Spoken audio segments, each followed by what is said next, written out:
Okay, so for example right there, bud, all right? What happened was exactly what should happen. We move the ball position back with the driver, okay? So the ball position should be inside left heel for a driver. Not true. It's not true at all. That's maybe how some people play it, but some people wouldn't. So if someone had an attack angle where they were swinging up, I have this with a couple of the girls I coach on the LPGA, where they hit up 5 degrees on it, okay? So the issue is that when their ball position gets too far forward, they just hit pulls because the orientation of both the path and the face at that point are pointed to the left. So when we want to get the path zeroed out and we move the ball position back, all right, what starts to happen is they're not really necessarily hitting up 5, so the path at impact is a little bit more on their target line. Otherwise, if they're hitting up 5 or 6, typically in most cases, those girls are also a lot into out, and that's just to maximize carry and distance. But when Ryan went to do this, he moved the ball position back. When we moved the ball position up, attack angle went up, okay? But the other problem that can happen when you just move the ball position up, thinking that that'll get you hitting up on it, what that can also do is bring into play the bottom of the face. So even on this driver says it's 9.5 degrees, it's really probably just 9.5 degrees dead in front of the CG. Because of the roll in the face, once we get to the bottom, we start losing loft.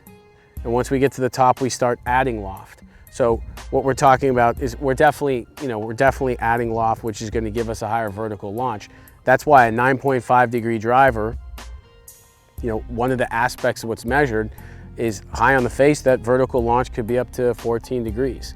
And what's going to happen with that is that's when you're bringing in also what attack angle is as well. So like I said, if the more I'm hitting down, the more I'm going to lose delivered loft at impact in most cases. So by playing the ball position back, he started to hit 2 degrees down on it, all right, with a club path that was 5 degrees from in to out now. So what happens is it's 5 degrees out because when the ball position moves from way up in the stance, that's my ball position way up, like beyond my left foot. You can see where the orientation of the face is. Well, as I start doing this, if you followed that with a laser, you'd see that that's actually starting to work into more of an arc. So the further I play the ball back, 1, the more I'm going to hit down on it, and 2, the more the movement of the center of gravity or the sweet spot, the more it's going to be moving in an in to out fashion because I'm hitting the ball earlier in the circle or earlier in the arc, okay?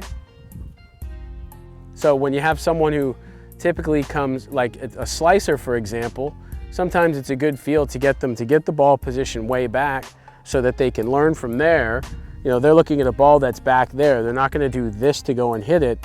The ball's back there. They might stall everything out a little bit here, be a little more lateral moving into their left side to catch that ball crisply there. So even changing ball position sometimes can really change dramatically over an hour the way someone's swing plane is, where the position is their body, if they over rotate too early or they slide too long.